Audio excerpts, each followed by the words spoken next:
A great deal of intelligence can be invested in ignorance when the need for illusion is deep. Roadmap to referendum. It's no gainsaying that Nigeria, being a sovereign country with diplomatic relationship with more than 100 countries, is respected and protected under the United Nations laws. And until she decides to partition herself using its internal laws, that's the Constitution, the United Nations cannot compel it to partition itself.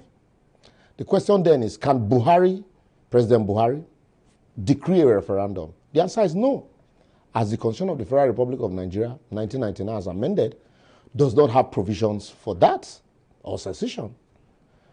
Then, should government hound and arrest and kill those seeking for self-determination as a result of the imbalance, inequality, and ineptitude of successive government? Again, I say no. If government addressed the problem that gave rise to all of this, you make the people irrelevant, those agitating for it irrelevant. So apart from shouting, really, if I must ask, what's the roadmap of the agitators for achieving self-determination or referendum? Scotland was able to conduct a referendum to determine its exit from the UK, ditto UK from EU, because such provisions are contained in their laws.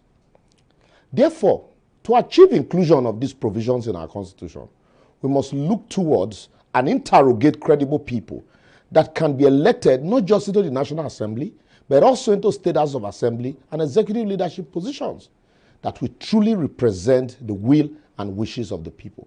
Especially now that those who campaign with fiscal federalism and restructuring in 2015 are telling us in 2021 that they don't even understand the meaning, and that those of us asking for restructuring of the country want to destroy the country, despite setting up a committee headed by Governor El-Rufai to fashion out modalities for achieving restructuring. But anyway, DSS, I don't call anybody name.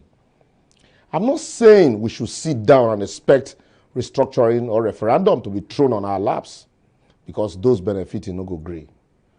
All I'm saying is we have to navigate it using intelligence, intellectual discourse, and constitutional means. And I can assure you, if we work steadily at it, na time it will take. Stamara must call him Papa name. But if we force it and break away, the tendency that those countries urging us on now will not recognize us as a country is very rife. Examples abound. Somaliland, for example, 25 years ago, broke away from Somalia when war broke out in Somalia.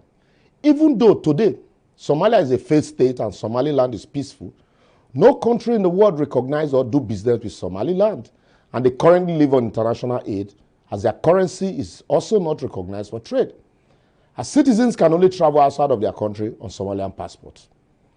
Also, in 1974, North Cyprus, with the help of the Turkish army, broke away from South Cyprus, and 42 years later, no country in the world recognizes or do business with them. They also currently, live on international aid, and their currency definitely is not recognized for trade.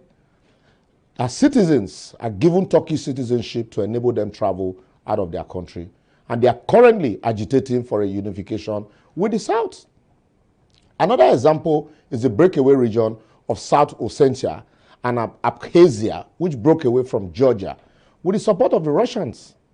Apart from Russian recognition, no other country recognizes or do business with them. Even though they currently travel on Russian passport, they are still referred to as Georgian. How about Eastern Ukraine that broke away from Ukraine?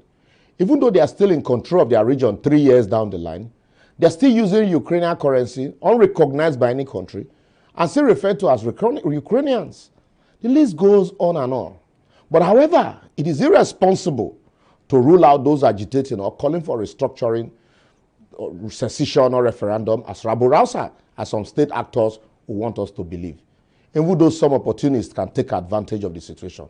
Remember, between 1999 and 2004, we had Odua People's Congress led by Gani Adams and the movement for the actualization of the state of Biafra, led by Barrister Rafu Wazurike, demanding for the same thing that Sunday Igboho and independent people of Biafra, led by Mazinadi Kanu, are demanding for today. Rather than address the root cause of those agitations, fueled by the lack of fiscal federalism, inequality, and fairness that has been the lot of the Nigerian state since the Willings Commission of 1956 and 1957, that was set up to address the fears of the minority, and typical of government, Obasanjo's government, and akin to what this current government is doing today, arrested and put behind bars the agitation. And they were subsequently released, we all know. So today, if government like, let them lock up Sunday Igboho, Nnamdi Kanu and their supporters, throw them behind bars and throw the key away. But if they fail to address the constitutional lacuna that consistently leads to such agitations, in a few years from now, the Nigerian state will again be confronted by the same problem, probably in a bigger and broader form. So you ask me, what's my advocacy? My advocacy today is that the federal government, in collaboration with the National Assembly, should, as a matter of urgency, visit the Pronaco and the El-Rufai report on restructuring and incorporate same into the current ongoing constitutional amendment instead of the jamboree of public hearing embarked upon by the National Assembly. The Electoral Act also should be amended to accommodate innovative electronic voting and transmission of election results electronically. At least let the president use that to do a parting gift for the country.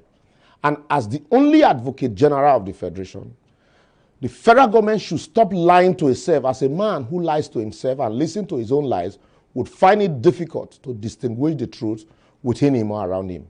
Now that the federal government has shown capacity to rein in anybody that violates our local laws within or outside Nigeria, let them use the same capacity, technology, vigor, and collaboration to rein in those Boko Haram, kidnapping bandits, headsmen within and outside Nigeria from our highways, farmland, and bushes, so that our country can be safe again, instead of doing photo ops with bandits with gun slings on their shoulder and all sending Sheikh Gumi to negotiate with bandits or even propose amnesty for them.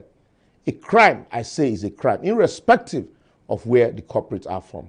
Failure wish, we might just be postponing the doomsday, as there are two ways to be fooled. One is to believe what's not true. The other is to refuse to believe what is true. Those in support say aye, and those against say nay. The ayes have it.